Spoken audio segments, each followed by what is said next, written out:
Et c'est YouTube, et aujourd'hui on va parler de YouTube et de comment débuter sur YouTube. Alors je voulais faire cette vidéo parce que ça fait quelques semaines que je travaille avec des gens qui créent leur première chaîne YouTube et ils m'ont demandé en fait de faire tout. Les vidéos, le montage et donc le cadrage, et aussi de créer la chaîne YouTube et de la paramétrer. Et je me suis dit pourquoi pas vous l'expliquer à vous parce que bon, beaucoup de gens veulent débuter sur YouTube mais ne savent pas comment débuter une chaîne YouTube, la paramétrer. Donc je vais vous expliquer à peu près tous les paramètres et comment est composée une chaîne YouTube. Donc on va commencer par créer la chaîne YouTube globalement. Donc c'est tout simple, vous créez un nouveau compte Google, nom, prénom, adresse mail, date de naissance et un mot de passe, et vous avez votre nouveau compte Google. Vous allez sur YouTube et vous avez votre chaîne à l'état brut. Une chaîne à l'état brut, pour moi je l'appelle comme ça, mais c'est un peu une chaîne fantôme. C'est juste un compte qui permet de voyager sur YouTube parce qu'on a un compte YouTube, on peut regarder des vidéos. Et ça permet de liker ou de disliker ou de faire un commentaire. Mais on ne fait rien d'autre. Et si on veut faire autre chose, eh ben, il va falloir un peu modifier la chaîne YouTube, commencer à mettre des vidéos et ainsi de suite. Donc tout d'abord, en fait, avant de mettre des vidéos sur YouTube, il faudrait peut-être donner une identité graphique à la chaîne YouTube. Donc ça c'est très simple, il y a deux choses à faire. La toute première, c'est faire une bannière de notre chaîne YouTube. La bannière de notre chaîne YouTube, c'est presque la première chose que le viewer va voir. Quand il va cliquer sur la chaîne YouTube, il arrive, il voit une bannière en haut. Cette bannière, je la mets dans la description, comme ça si vous voulez le faire sur Photoshop ou n'importe quel logiciel, il y a les dimensions et tout ça. Vous faites votre bannière YouTube, ce que vous voulez représenter, je sais pas, par exemple de la photo, de la déco ou n'importe quoi d'autre, et vous mettez ça. Et ensuite, il y a la deuxième chose qui est le logo. Voilà, vous mettez votre tête, vous faites ce que vous voulez. En fait, c'est la représentation de la chaîne, c'est la photo qui va représenter la chaîne. Si vous tapez votre nom sur YouTube, et bah c'est la première chose que vous verrez, avant de cliquer sur la chaîne bien sûr. Si vous avez un dessin dégueulasse, peu de gens iront. Si vous avez une belle photo, ou une photo normale de vous, ou un dessin que vous avez fait, mais vous êtes doué sur ça et tout ça, ou une image ou un logo, n'importe quoi, ça donnera plus envie aux gens de venir voir parce que le visuel est beau. Et donc ça c'est la première partie de comment configurer la chaîne YouTube, surtout dans le point graphique visuel. Ensuite on va aller dans les paramètres un peu plus profonds et surtout comment en fait on dirige notre chaîne YouTube. Donc d'abord quand vous arrivez sur YouTube, vous allez avoir deux possibilités. Personnaliser votre chaîne ou aller sur YouTube Studio, essai, bêta, blablabla. Donc d'abord, vous cliquez sur personnaliser votre chaîne. Là, vous allez arriver sur l'ancienne version de YouTube, parce qu'en fait, la nouvelle version en bêta n'a pas toutes les fonctionnalités. Donc vous allez revenir dans l'ancienne version de YouTube et vous allez voir que vous allez pouvoir mettre où vous voulez vos vidéos, avoir certains conseils de YouTube, parce que YouTube vous donne des conseils pour s'améliorer sur YouTube en faisant des vues, en étant visible sur YouTube. Et ensuite, une sélection de chaînes que vous voulez mettre, une sorte de partenariat de chaînes, des gens que vous connaissez ou des gens que vous appréciez, que vous mettez là pour faire découvrir ça aux gens. Ensuite, vous revenez et vous cliquez sur la version bêta de YouTube Studio. Là, vous arrivez sur la version bêta de YouTube Studio et vous allez cliquer tout en bas sur une petite porte avec un mec qui court. Et là, en fait, c'est pour revenir dans l'ancienne version de YouTube Studio parce que la nouvelle version, elle est super belle, mais ça sera qu'en fin. Parce qu'aujourd'hui, là, on va devoir paramétrer entièrement la chaîne YouTube et vu qu'il n'y a pas tous les paramétrages dans la version bêta, ça sera plus simple de le faire sur l'ancienne version. Donc on met autre, vous mettez ce que vous voulez, vous faites envoyer et vous arrivez directement dans l'ancienne version de votre chaîne YouTube. Et là vous avez le nombre de vues en haut, le nombre d'abonnés, des nouveautés sur YouTube, donc des youtubeurs qui vont voir des gens sur YouTube, des informations, des aides et tout ça, les commentaires et après vous pouvez façonner cet endroit-là avec les analytics, donc les statistiques de votre chaîne, les vidéos et ainsi de suite. Et donc vous voyez à peu près tout. Ça c'est le tableau de bord, donc c'est le truc basique quand vous cliquez dessus, vous arrivez à chaque fois sur ça. C'est les statistiques basiques de votre chaîne globale, de vos vidéos, ou de vos vues, ou de votre durée de visionnage par mois. Ensuite, il y a gestionnaire de vidéos. Gestionnaire de vidéos, c'est là où en fait on arrive dans le cœur des vidéos YouTube. Quand vous postez une vidéo, vous pouvez aller ici, toujours pour modifier la vidéo ou pour voir ses stats. Ça peut être intéressant par exemple si vous avez des problèmes de droit d'auteur, vous allez avoir un petit dollar qui va être barré, ça c'est la monétisation. Mais la monétisation, on va en parler un tout petit peu plus tard parce que c'est plus compliqué qu'avant, on ne peut pas être monétisé toutes les vidéos, surtout si on commence sur YouTube. Et ça on en reparlera, et donc comme je dis, on a toutes les stats possibles et les vidéos. Ensuite, vous avez un bouton playlist, ça c'est les playlists que vous pouvez créer si vous faites une série de vidéos ou par exemple quelque chose qui parle que de la science ou ainsi de suite, ça c'est très simple à faire. Et enfin, c'est les avis de droit d'auteur. Si vous mettez une musique non libre de droit d'auteur, il y a des gens qui peuvent vous demander des copyrights. Donc ça veut dire que c'est la monétisation de la chaîne YouTube, ou le nombre de vues, ou ce que vous voulez rapporter avec votre chaîne YouTube, va être donné à la personne qui doit l'avoir parce que vous avez utilisé sa musique.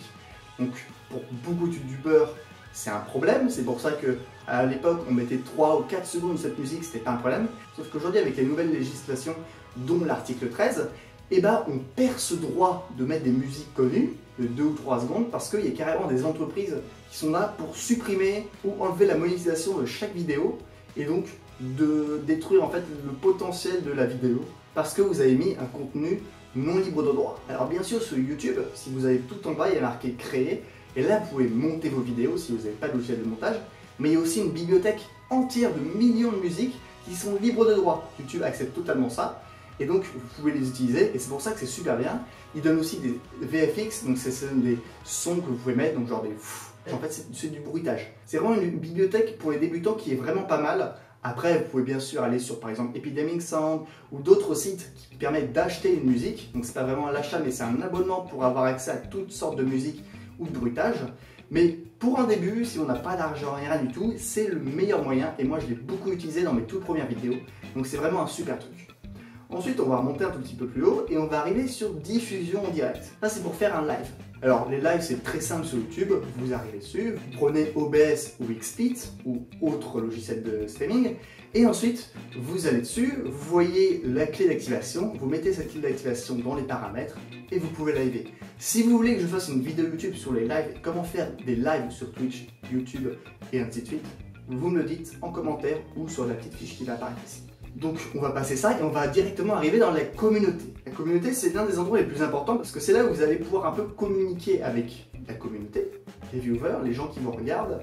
Donc vous allez voir tous les commentaires de chaque vidéo, ceux qui sont en cours d'examen et ceux qui sont des spams potentiels. Parce que quand vous voyez sur le côté, vous avez paramètres de communauté et là vous pouvez mettre plein de choses. Un modérateur, des utilisateurs autorisés ou utilisateurs masqués, des mots bloqués, donc par exemple des gros mots, des insultes, des trucs qui sont vraiment pas éthiques. Vous pouvez les supprimer, donc le robot va tout de suite supprimer les commentaires. Vous pouvez bloquer les liens d'affiliation si quelqu'un fait une pub de ta vidéo et met un lien.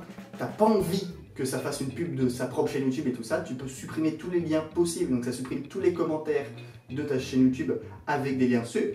Il y a après les paramètres par défaut, donc c'est autoriser tous les commentaires. Demandez au robot de tous les vérifier pour voir si ça peut être des spams ou ça peut être des examinations. Et ensuite, tu as un droit de veto sur chaque commentaire pour les mettre ou non dans les commentaires de ta dernière vidéo par exemple. Tu as les commentaires dans l'onglet discussion. Et enfin, tu as les messages du chat en direct pendant que tu fais un live YouTube. Et ça, c'est pas vraiment important pour le début de ta chaîne YouTube. Donc tu peux le cocher ou pas, c'est comme tu veux. Donc on va revenir dans les commentaires. Et en fait, les commentaires, on a les commentaires publiés comme je dis, ensuite on a les commentaires en cours d'examen, donc ça c'est les commentaires où tu as presque un droit de veto où en fait ils regardent les commentaires, ils vérifient chaque mot et ensuite ils te disent bon celui-là il est un peu bizarre, est-ce que vous voulez vraiment le mettre ou pas? Et ensuite il y a les spams potentiels, donc ça c'est tous les trucs avec des gens qui font des pubs et ainsi de suite. Et le robot YouTube, vu qu'il a analysé des milliards de vidéos et des milliards de commentaires, forcément, et il arrive plus facilement à trouver des gens qui mettent des commentaires juste pour faire de la pub pour leur propre chaîne, pour leur propre personne, et non pour faire des commentaires constructifs sur la vidéo ou faire des trucs un peu rigolos et tout ça. Donc voilà, c'est vraiment un truc très important. Et ensuite, on va partir directement sur la chaîne. La chaîne, en fait, c'est pour moi l'endroit le plus important de la chaîne YouTube, parce que c'est là où vous allez voir l'état de votre compte YouTube. Si vous avez une mauvaise réputation en matière de droit d'auteur, et ben votre chaîne va être classée avec 4 catégories, et si vous êtes dans la 4e catégorie, vous pouvez avoir des avertissements et ainsi de suite, et être carrément banni de YouTube. Donc ça c'est assez violent. Il y a aussi la même chose avec le règlement de communauté, si vous faites des conneries et tout ça, ça c'est le non-respect du règlement de communauté, vous pouvez le lire bien sûr, quand vous acceptez en fait de créer une chaîne YouTube, vous pouvez lire ce règlement de communauté et savoir ce que vous pouvez faire ou non. Et enfin, il y a les endroits les plus intéressants, c'est tout ce que vous pouvez faire dans votre chaîne YouTube.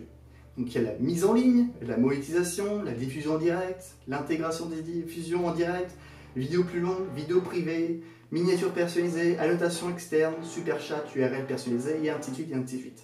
Donc il y en a qui sont grisés, parce qu'on ne peut pas les faire tout de suite, parce qu'il faut avoir par exemple 1000 abonnés, comme le super chat ou la souscription aux chaînes. C'est du style YouTube vérifie ta chaîne, et quand elle est vérifiée, au bout d'un certain nombre d'abonnés, un certain nombre de vues, et un certain nombre de commentaires et d'appréciations de ta chaîne, et ben les gens peuvent souscrire à ta chaîne, et donc mettre de l'argent et tu gagnes de l'argent grâce à cette souscription. Et aussi le super chat, ça c'est pour donner en fait de l'argent à un youtubeur qui fait des lives sur YouTube Et enfin, il y a la monétisation, là c'est en rouge parce que c'est une nouvelle loi. Parce qu'avant, en fait, on pouvait avoir une monétisation pour toutes les vidéos. Toutes les vidéos pouvaient être monétisées, c'est pour ça que moi j'ai certaines vidéos au tout début de ma chaîne qui sont monétisées, où j'ai gagné de l'argent. Sauf que depuis 1 an et demi, en fait, on n'a plus le droit d'être monétisé. Et en fait, il y a un plafond. C'est 1000 abonnés et 4000 heures de vues totalisées dans le mois sur toutes les vidéos de la chaîne. Si vous n'avez pas ça, vous ne pouvez pas être monétisé sur n'importe quelle de vos vidéos. Alors par exemple, si on va sur le côté, on va dans monétisation, on va pouvoir voir que moi je n'ai que 102 abonnés et 95 heures de visionnage par mois de toutes mes vidéos YouTube. C'est très peu, c'est pas du tout, c'est même très loin des critères que YouTube demande pour avoir une monétisation sur ta chaîne. C'est pour ça que c'est assez compliqué d'avoir une monétisation aujourd'hui sur ta chaîne YouTube, mais si votre chaîne prend de l'ampleur, vous pourrez être monétisé et donc gagner de l'argent. Alors c'est pas genre 250 000 €, c'est très peu au début, et plus votre chaîne va grandir, plus vous allez faire des milliers, voire des centaines de milliers, voire des millions de vues, là vous allez pouvoir gagner un peu votre vie, même s'il faut être assez une grosse chaîne pour gagner sa vie et pour avoir par exemple le SMIC ou ainsi de suite. Ensuite, il y a le paramétrage par défaut de mise en ligne. Ça, c'est le truc qui permet de mettre une vidéo sur YouTube et d'être extrêmement rapide. Tu mets la vidéo YouTube, il y a déjà le titre, par exemple, si tu veux mettre What is Not ou n'importe quoi dessus, tu as déjà écrit ça, tu as juste à mettre le titre de la vidéo. La description est déjà faite, parce que c'est toi qui l'auras complété. Tous les tags, donc c'est les mots-clés, c'est pour la référence YouTube, sont déjà écrits, parce que tu peux mettre ce que tu veux. Moi, j'ai mis What is Not, YouTube et ainsi de suite. Mais après, tu peux rajouter par rapport au sujet de ta vidéo. Par exemple, l'une de mes dernières vidéos, c'est sur l'iPad Pro. Et donc, j'ai mis iPad Pro 2018 et ainsi de suite.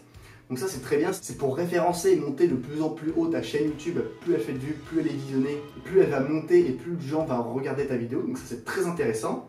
Et ensuite, il y a tout le reste sur la monétisation, le format d'annonce, coupure publicitaire. Et ça, tu peux pas le faire parce que tu n'es pas monétisé. Ensuite, il y a la langue de la vidéo. Il y a le certificat de sous-titres. Si vous autorisez en fait les gens à sous-titrer votre vidéo, imaginons que moi je fasse une vidéo en anglais et il y a des gens, des personnes de ma communauté qui vont sous-titrer ma vidéo en français pour que les gens comprennent. Donc ça c'est vraiment pas mal. Et enfin il y a la statistique relative à la vidéo, donc c'est le nombre de vues que tu as fait, le nombre de pouces bleus, le nombre de pouces rouges que tu peux supprimer de chaque vidéo pour que les gens ne voient pas. Ensuite, il y a le branding. Le branding, c'est pas forcément très important, c'est juste le petit icône sur le côté quand tu actives tes notifications. Tu appuies dessus et en fait tu peux t'abonner à la chaîne. Mais bon, aujourd'hui ça ne sert pas à grand chose, tu peux mettre n'importe quel logo. Mais moi j'ai juste mis un truc tout basique qui s'appelle YouTube. J'ai pas fait de Photoshop, j'ai juste pris une photo Google et j'ai mis là. Peut-être que je le changerai plus tard, mais pour l'instant je vois pas vraiment trop l'utilité. Et enfin, il y a les options avancées de la chaîne YouTube, là où tu peux modifier en fait les informations du compte, donc le nom, le logo que tu as, le pays, les mots-clés de la chaîne pour qu'elles soient un peu référencées, les publicités, le compte AdWords, donc ça c'est pas vraiment important. Le site web associé, si tu as créé ton site web, tu peux l'associer à la chaîne, recommandations de la chaîne et le nombre d'abonnés visible à tout le monde. Ça c'est vraiment, vous faites ce que vous voulez, vous mettez ce que vous voulez.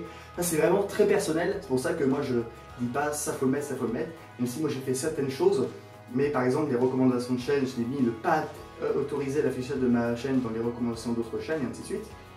Ce qui est vraiment une très mauvaise idée, mais bon, c'est pour ça que j'avais bien à changer, mais des trucs comme ça, vous faites ce que vous voulez, vous modifiez ou pas, parce que tout est par défaut, et ensuite, vous pouvez le personnaliser comme vous voulez. Et enfin, il y a l'un des trucs les plus intéressants et que moi j'adore le plus regarder, c'est Analytics. Donc c'est toutes les statistiques de ta chaîne YouTube. Donc on a, comme je l'ai dit au début, la vue d'ensemble, donc le nombre de vues, le nombre de minutes visionnées, la durée moyenne, vos revenus, le pouce bleu, pouce rouge, commentaires, partage et ainsi de suite. Il y a vraiment plein de trucs, même d'où viennent les viewers et ainsi de suite. Donc c'est vraiment super puissant.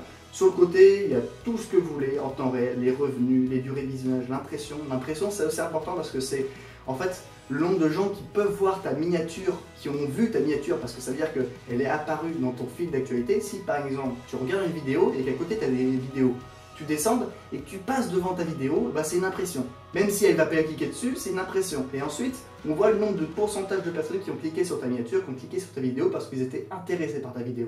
Donc ça c'est vraiment très important et ça peut faire tout le taf. Si vraiment tu as une bonne impression et que tu as un bon pourcentage, ça veut dire que tes vidéos attirent les gens et ça veut dire qu'elles sont vraiment bien, surtout la miniature, parce que c'est l'une des premières choses qu'un viewer va voir. Et donc c'est très important. Et ensuite on a tout le reste, donc la fidélité, YouTube Premium et ainsi de suite. Mais bon, ça vous allez découvrir par vous-même, je vais pas tout montrer parce que ça sert pas vraiment à grand chose. Donc voilà, grosso modo je vous ai montré à peu près comment paramétrer votre chaîne YouTube. Peut-être plus tard si vous voulez faire de la monétisation, si vous avez 1000 abonnés, 4000 heures de vues par mois, il y a sur monétisation un compte AdSense à faire, donc c'est du style un compte Google mais AdSense pour gérer ton argent. et au bout d'un certain montant que tu gagnes avec tes vues, ils vont te l'envoyer sur YouTube. C'est pour ça que par exemple c'est genre 30 ou 40 euros et au bout quand tu as cumulé ces 40 euros là, et ben ils te le donnent. Et sinon si vous voulez pas regarder, si vous avez configuré votre première fois grâce à moi vos chaînes YouTube, ensuite vous n'êtes plus obligé de refaire tout ça. Vous pouvez juste revenir sur la nouvelle version d'Analytics, donc la version bêta, donc vous n'êtes plus obligé de revenir dans l'ancienne version de YouTube. Vous arrivez sur le Studio Beta, vous allez juste voir les statistiques de votre chaîne, le nombre de vues, le nombre de trucs et tout ça. C'est beaucoup plus stylé et ça va être beaucoup plus simple de mettre une vidéo en ligne et ainsi de suite. Parce que là aussi, vous pouvez mettre une vidéo en ligne. Et ça, je vous expliquerai dans ma deuxième vidéo où je vous montrerai comment faire une vidéo, comment la monter et surtout comment la publier sur YouTube et mettre tout le bagage possible pour que ta vidéo soit le plus référencée et la plus vue possible. Et donc, si tu as fini de configurer totalement ta chaîne, tu n'es plus obligé de revenir dans l'ancienne version de YouTube Studio et tu peux rester sur la nouvelle version qui est beaucoup plus design et qui est beaucoup plus simple d'utilisation. Donc voilà, je vous ai donné le maximum de clés pour bien configurer sa chaîne YouTube. Vous faites après ce que vous voulez, vous savez où aller pour configurer votre chaîne YouTube. Donc j'espère que ça vous aidera à débuter sur YouTube si vous voulez, ou alors si vous avez déjà débuté sur YouTube mais il y a certaines choses que vous n'avez pas vues, allez-y parce que c'est vraiment cool. Et c'est vraiment bien de bien configurer cette chaîne YouTube parce que moi il y a certaines choses que j'ai mal fait au tout début de ma chaîne et en fait ça n'a pas permis à ma chaîne d'évoluer. C'est pour ça qu'aujourd'hui au bout de 2 ans je n'ai que 102 abonnés. C'est parce qu'il y a certains trucs, certains paramètres que je n'avais pas vus ou que je n'avais pas fait attention parce que des fois tu cliques dessus mais tu n'as pas vraiment envie de faire attention à la chose. Si vous faites bien attention dès la première fois où vous paramétrez votre vidéo, c'est vraiment important et vous pouvez faire exploser votre chaîne YouTube. Donc voilà, j'espère que vous avez aimé cette vidéo, je vous dis à plus à la prochaine et merci de regarder.